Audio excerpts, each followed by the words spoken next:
On est dans un marché du mass market, de la fast fashion, un marché qui est quand même extrêmement éclaté, qui est sûrement un des marchés les plus éclatés.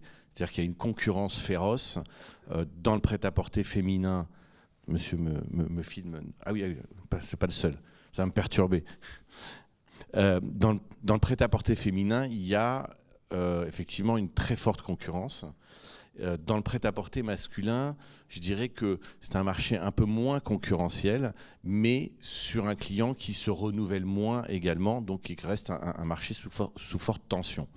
Donc Jennyfer est une enseigne qui existe depuis 40 ans, une enseigne qui était leader dans un marché où en réalité elle était quasiment seule, puisque à l'époque de son succès, il y avait le groupe Inditex n'était pas présent, H&M n'était pas là, Primark n'était pas là, etc., etc. Donc il y avait une concurrence beaucoup moins forte et je dirais que Jennyfer a créé son marché et donc a eu cette place de leader pendant 20 ans. À un moment donné, des nouveaux arrivants sont arrivés en masse avec une concurrence féroce, avec des nouveaux concepts, avec des nouvelles images, avec des magasins plus grands, plus forts. Et Jennyfer a connu un fort ralentissement. Donc suite à ce fort ralentissement, Jennyfer a cherché son rebond et a fait faire beaucoup d'études. D'ailleurs, vous citiez McKinsey tout à l'heure. McKinsey a fait une super étude sur Jennyfer en proposant à l'enseigne de cibler la fille de 20 ans. Et donc, quand je suis effectivement arrivé chez Jennyfer, c'était I am 20.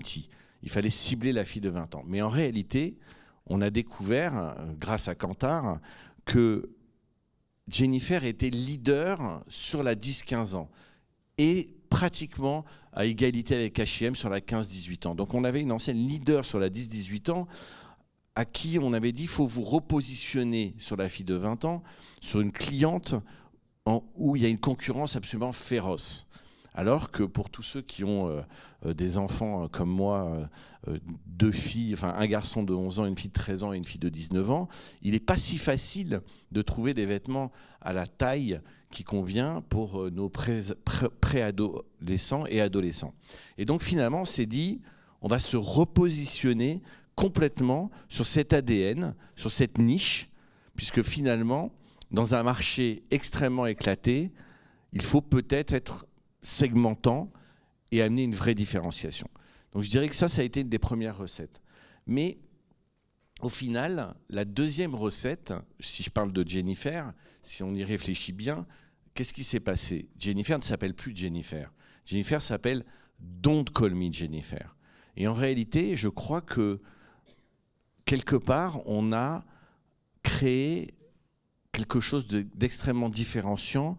C'est-à-dire qu'on est passé d'une enseigne, un distributeur, un vendeur de textiles, à une marque qui a essayé de créer un imaginaire. Et cet imaginaire, en fait, finalement, tout s'exprime dans ce nom. Jennyfer, Don't Call Me Jennyfer. Jennyfer, finalement, c'est un prénom. C'est un prénom qui était à la mode dans les années 80. Finalement, quand on prend toutes les marques, les unes après les autres, ce sont des noms qui ne signifient rien. Certains sont des initiales des fondatrices ou des fondateurs, d'autres, je sais pas, par exemple, ProMode, c'est quoi? C'est les pros de la mode, je sais pas. Qu'est-ce que ça veut dire? Pinky, etc. Et finalement, ça ne signifie pas grand-chose. Et en réalité, Don't Call Me Jennyfer signifie quelque chose, signifie un message. Un message qui est de dire, finalement, Jennyfer est une marque qui s'est ringardisée. Finalement, notre nom n'est plus à la mode. La marque a perdu beaucoup de parts de marché et les gens nous disent « votre nom est ringard ». Et on a répondu en disant « très bien ». Au final, personne ne choisit son nom, personne ne choisit ses origines, personne ne choisit finalement qui il est. C'est un héritage. Et nous n'avons pas choisi Jennyfer. C'est un héritage. Au lieu de changer de nom, on s'est dit « si notre héritage ne te plaît pas, ne nous appelle pas Jennyfer. Don't call me Jennyfer. » Et là, on crée un contenu de marque. Là, on crée une valeur qui est une valeur de qui touche beaucoup les ados et les pré-ados, qui souffrent énormément du jugement, des préjugés. On dit finalement, ne nous juge pas sur notre prénom. Donc notre prénom ne te plaît pas, ne nous appelle pas Jennifer. Et là, tout d'un coup, on fait une bascule très forte. On parle d'une marque, d'un nom, qui ne veut rien dire, qui n'exprime rien, à un message qui dit, qui transmet une valeur et un message auprès des ados et des pré-ados. Et tout ça, c'est rattaché à une valeur qui s'appelle le zéro étiquette. Le zéro étiquette, ça va encore plus loin. C'est-à-dire, finalement, tu n'aimes pas notre nom, ne nous appelle pas par notre nom. Au final, le rôle du luxe, c'est de revendiquer un nom. Vous portez un produit de luxe, vous êtes prêt à payer des milliers d'euros parce qu'il y a un nom de marque. Chez Jennifer, on n'a pas cette ambition-là. Donc au final, peu importe que tu nous appelles Jennifer ou pas Jennifer, on a une autre mission. On a une mission d'équipement, on a une mission de pouvoir apporter des produits accessibles à une clientèle qui a des moyens réduits. Et donc le zéro étiquette qu'on a rajouté va plus loin que ça. Ça veut dire ne nous colle pas d'étiquette. Si tu veux, au final, tu peux déchirer notre étiquette. Et le zéro étiquette, donc, a appuyé cette valeur de marque et cette histoire qu'on a créée avec Don't Call Me Jennifer, zéro étiquette.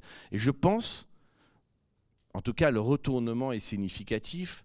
On le voit via les parts de marché, on le voit via la rentabilité, puisque c'est une boîte qui est devenue rentable, qui est passée d'une boîte en difficulté à une boîte rentable aujourd'hui. Donc on voit qu'il y a eu un vrai retournement et une vraie place de leader sur notre marché.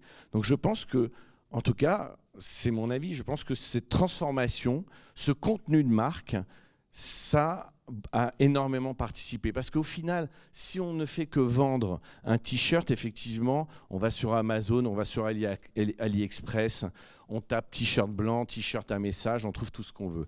Donc je pense que l'avenir du retail, ça va être son contenu et son imaginaire. Jusqu'à présent, c'était évident pour le luxe, mais je pense que ça va être la même chose pour nos marques de mass market, d'entrée de gamme. On doit aussi créer une histoire et un imaginaire. Et pour finir en 2-3 minutes, sur Célio, qui est le début de l'histoire, Célio, c'est une marque iconique. C'est une marque qui est leader depuis 40 ans sur un marché avec un parc magasin incroyable et avec des campagnes publicitaires très fortes depuis 40 ans. C'est une marque qui était, je pense, moins abîmée que Jennifer, mais c'est, on va dire, une clientèle pas plus difficile, mais enfin, c'est plus difficile d'aller parler à un homme que d'aller parler à un homme de 40 ans, que d'aller parler à une ado, une pré-ado de 10-18 ans, puisqu'on sait accéder aux ados via tous les réseaux sociaux. Chez l'homme, c'est plus compliqué. Et chez Célio, on a fait le même choix de créer du contenu. Et donc, c'est à peu près la même recette. Donc au final, vous savez, on fait ce qu'on sait faire. Hein, donc on peut pas on réinvente les recettes, mais enfin, la base reste la même. Et donc on a rajouté ce mot qui est le binormal. Célio binormal. Binormal, c'est un fil. C'est-à-dire que Don't Call Me Jennifer, c'est un fil qu'on peut tirer à l'infini. Binormal devient un fil que l'on peut tirer à l'infini. C'est un fil pour les équipes en interne, en disant aujourd'hui, soyons une entreprise normale, avec des dépenses en adéquation avec la taille de l'entreprise, mais revenons à notre ADN. L'ADN de Célio, c'est pas d'être une entreprise de mode, c'est de faire de l'équipement. Et beaucoup d'hommes aujourd'hui s'en foutent de la mode. Beaucoup d'hommes, au final, c'est pas un sujet agréable de s'habiller, de choisir tous les matins sa tenue. Il y a beaucoup de repeat business. Et simplement, on a voulu revenir à cette valeur en disant on est une marque d'équipement. Et la publicité mythique de Célio, qui date d'il y a 20 ans, c'était « la mode, je m'en fous ». Et je trouve que c'est un contenu extraordinaire. Sauf que c'était une publicité passagère. Et donc, on a transformer la mode je m'en fous par le binormal. Et le binormal, c'est la mode je m'en fous d'aujourd'hui, sauf que c'est plus passager, c'est dans le logo, c'est dans l'identité.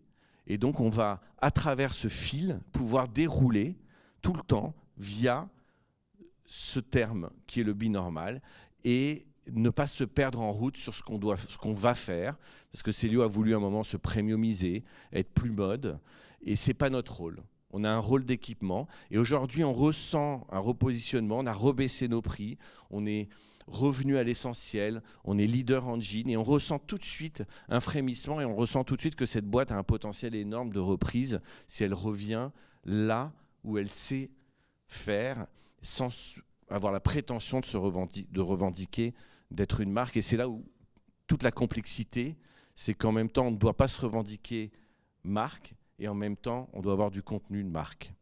Voilà à peu près le travail qu'on essaye de faire pour relancer nos entreprises. Merci.